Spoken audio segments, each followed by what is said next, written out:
Hey guys, welcome back to the channel. I'm working on my wife's 2013 Ford Focus, and I had an issue with it leaking coolant. And I think I found the problem, and I might have found a solution. So as I said, it's a 2013, and if you have heater hoses like this, with this quick disconnect style, these basically, this collar turns, this gray collar here turns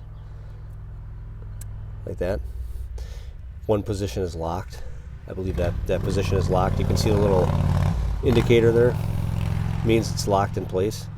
All you gotta do is turn this. Turn it there to unlock it, and you might have to turn it a little bit, pop it right off.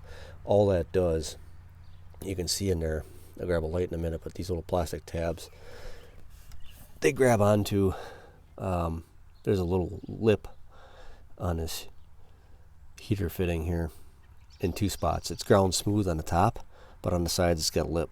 So all them tabs do is just grab onto that so you can't pull it off. The sealing portion is done by an O-ring. So these things are dripping a little bit. You can see in there everything's wet.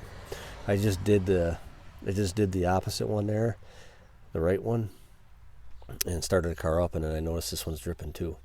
So inside of these deals, let's see if I can do this with one hand here. There's an O-ring. It sits right in that groove there. You can see I've got this one out, but it sits right in that groove. You can see that groove right below that gray collar. That's where it sits. Watch my feet for a minute. We'll grab the O-ring.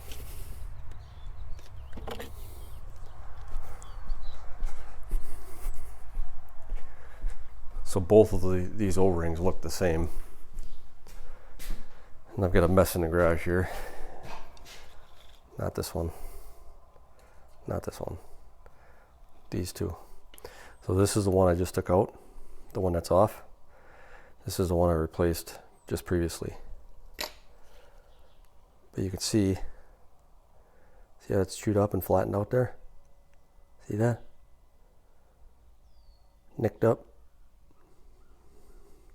That's why I was dripping, leaking. You can kind of see it's almost broke right here.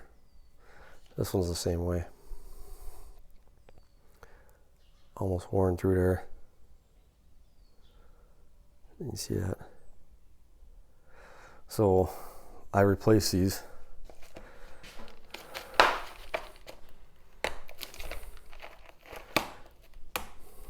With my super fancy, I think I put in there an 11/16 by 7/8 by 3/32 O-ring.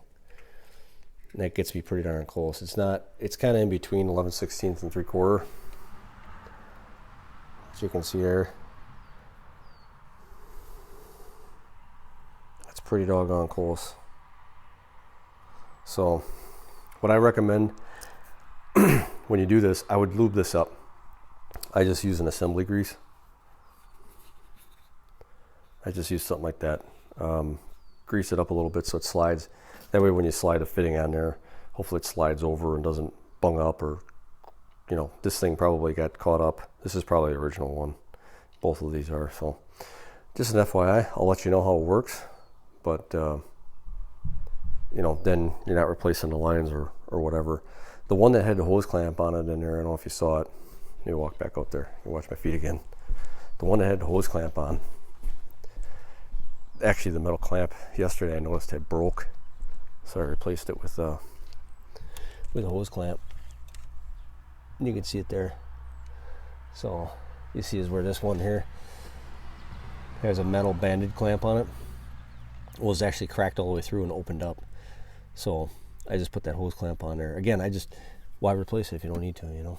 So thanks for watching. See you in the next one.